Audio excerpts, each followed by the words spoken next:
All right, so in this lesson on credit, we are going to focus on solving problems that involve credit. And when we're talking about credit, we're talking about um, credit products that are offered by financial institutions, which are loans. But credit is a little bit different than a loan that you would get from a bank.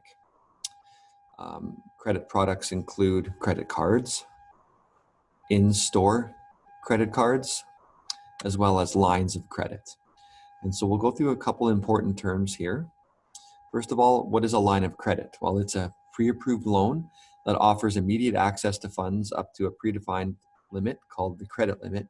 And it typically has a lower interest rate because it's guaranteed against assets such as real estate. So it's very common for somebody when they buy a house and they get a mortgage that their bank will offer them a line of credit to act as um, an emergency fund. But you should always try to save up an emergency fund in cash rather than relying on a line of credit. The Bank of Canada prime rate.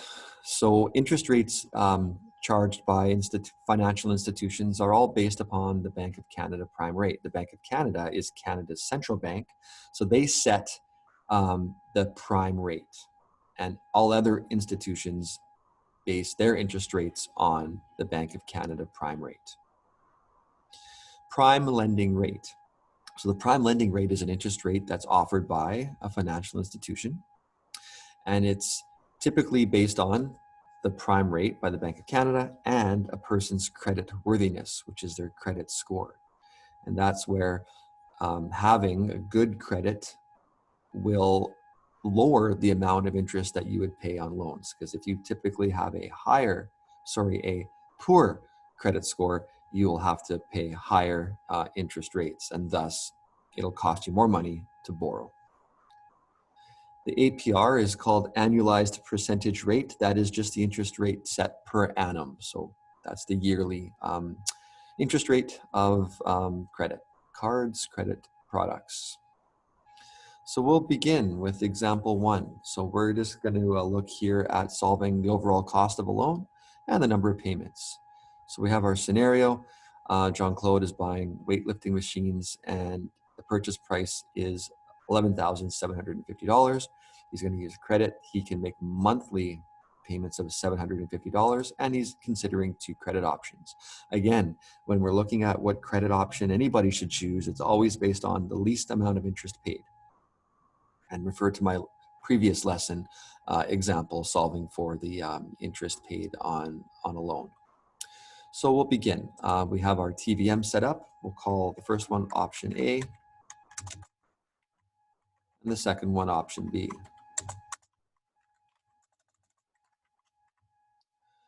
So the PV is for the first option is $11,750. Monthly payment is negative $750, and we set the FV to 0. The interest rate for the in-store credit card is 22.30%, which is quite high. We're going to solve for the periods, but we know that he's making monthly payments and it's compounded daily. So the PY is monthly and the CY is daily. So we will go to our TVM. 11,750 is the PV. Just make sure I had that right. Yes. Payments is negative $750 monthly. Future value is 0. The annual rate is 22.3, and the compounding frequency is daily. So we are going to solve for the number of periods, and we get 18.72. So using the in-store credit card, 18.72 payments. All right. So we'll go over and check option B. Option B is a bank credit card, which has an interest rate of 18.75%. So the PV is still $11,750. The payment is negative $750. The FV is 0. The rate for the bank credit card is less, it's 18.75.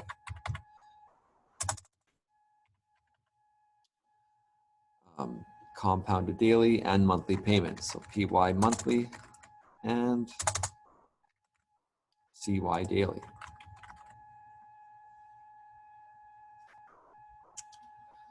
So all we're changing in the TVM is the rate, 18.75.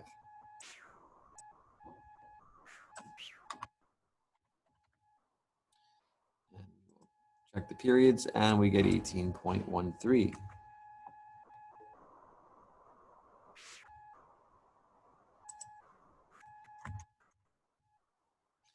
Which option should Jean-Claude choose?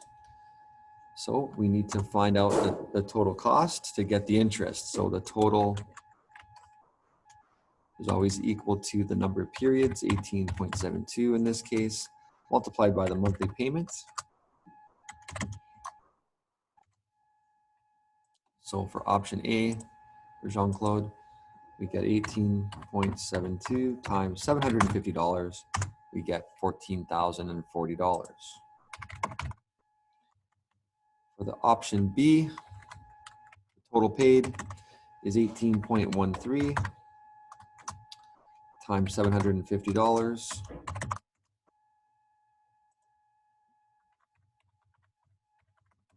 which is $13,597.50. So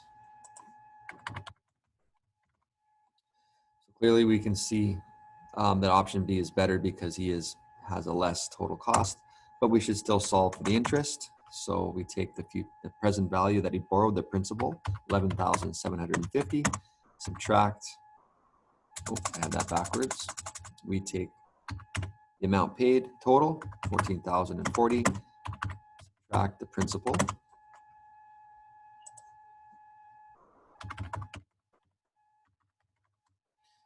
2290, so 2,290 for interest paid on option A, and the interest in option B, 13,597.50 minus 11,750,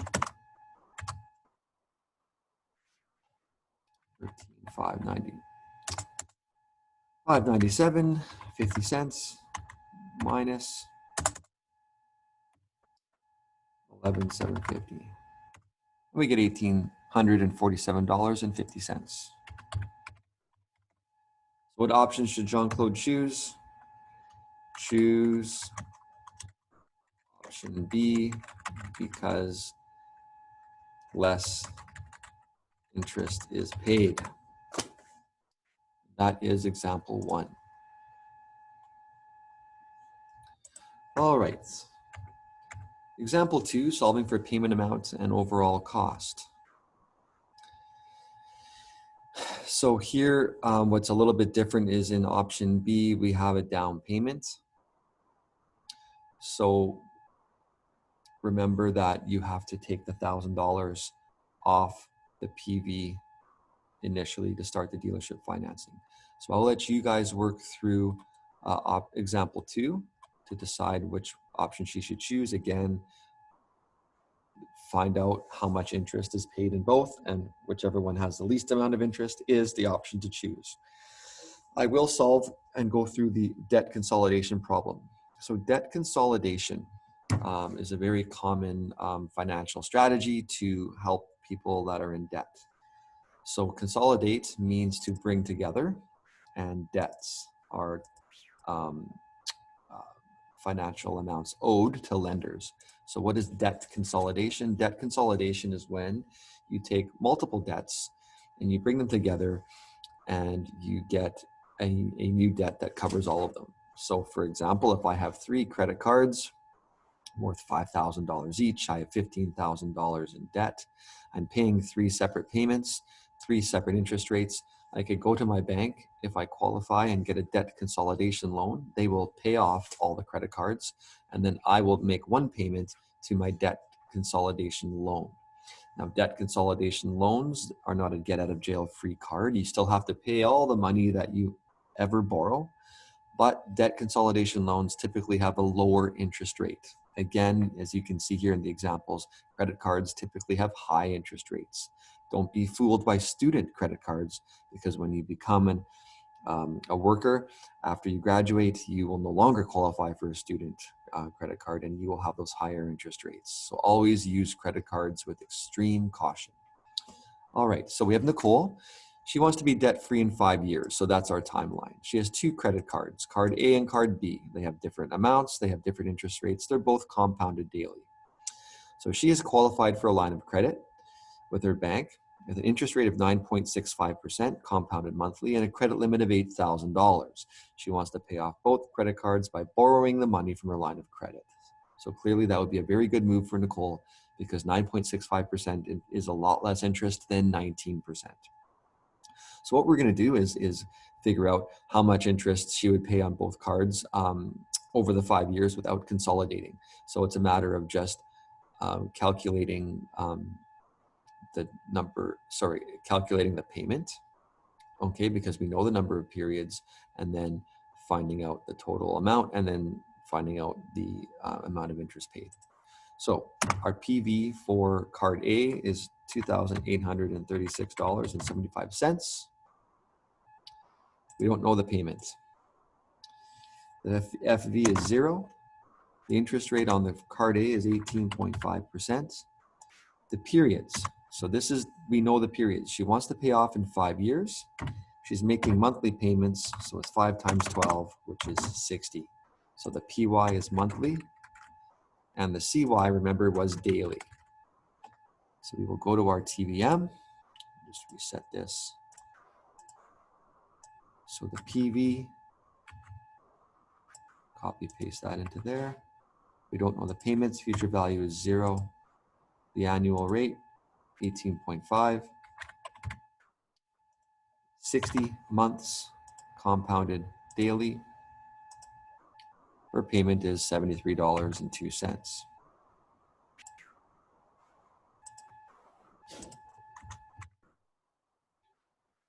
All right, so total cost for Nicole will equal 60 payments times $73.02.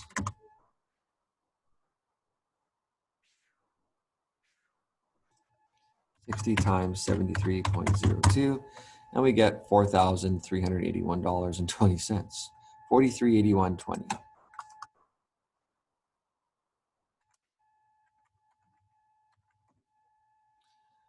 Clearly, you can see it's a lot more than what her PV was. So the interest will equal 43.81.20, and we'll subtract 28.36.75. Now this is assuming that Nicole freezes her credit card and doesn't spend any more money. Most people don't do that. They just make a monthly payment and put more on their credit card, make a monthly payment, pay more on their credit card. This is assuming that Nicole freezes her credit card and treats it like a loan. So we take 43.81.20 and we subtract the 28.36.75. We get 15.44.45. So 15.44.45. That's how much interest she pays on card A. So now we go down to card B, 35.07.41. We don't know the payment. The FV is 0. The rate is 19.09. We're solving for the period. No, we're not solving for the periods. It's the same. It's 60 periods, 60 months, 5 years times 12 months. It's monthly, PY, and it's daily, I believe. Yes, daily for CY for card B. So all we are changing are the PV and the rate in our TVM. And our rate is 19.09. And we solve the payment, and you get negative 91.44. Oops.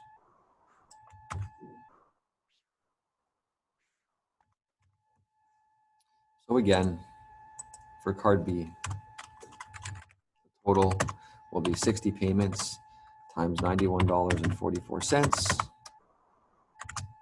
will yield 60 payments times 91.44.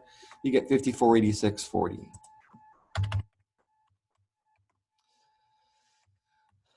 So the interest paid will be $54.86.40 minus $35.07.1.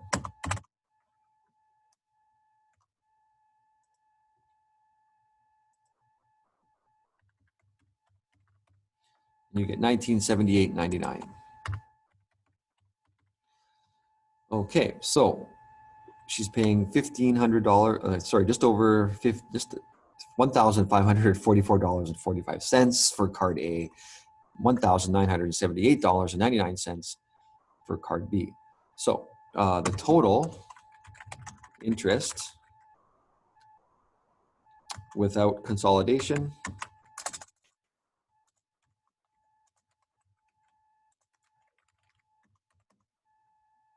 would be $1,544.45 added to $1978.99,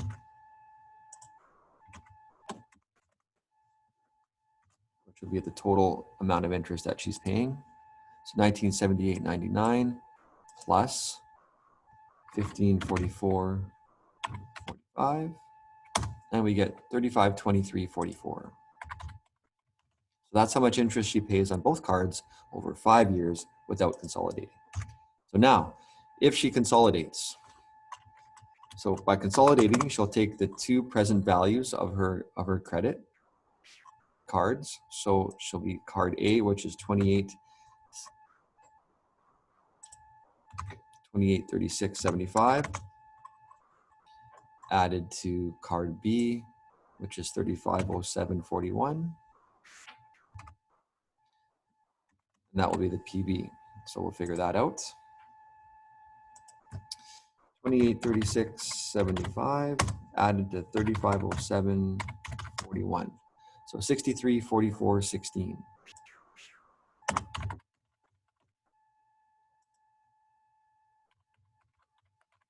That's how much she's paying off.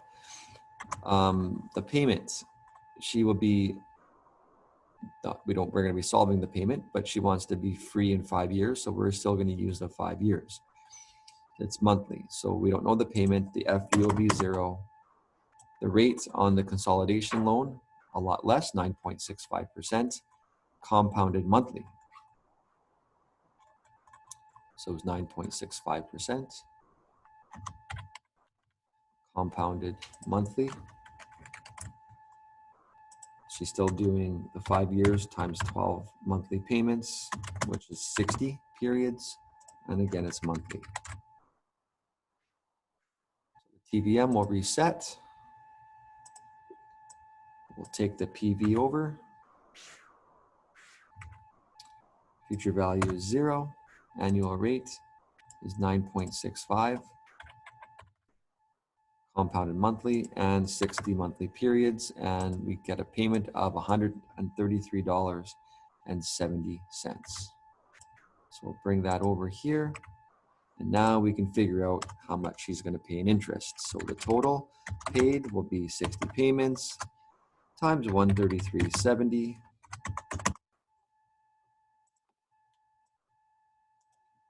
60 payments times 133.70. We get $8,022.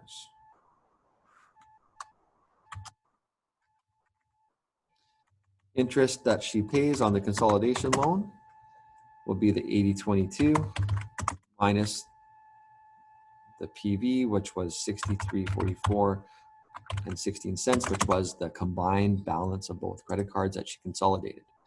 So we take 8022 minus 63.44.16, and we get 1677.84.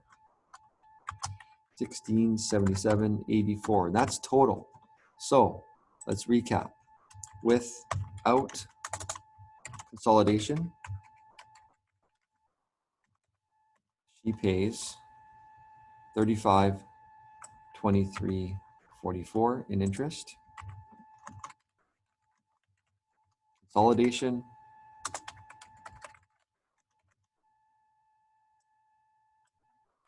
she pays $1677.84 interest paid. So this is quite significant. It's half.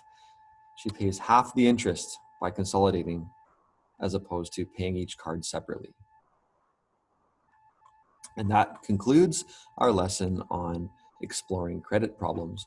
And you can complete the following homework questions, page 114, numbers 1, 2, 3, 4, 8, 12, 15, 17.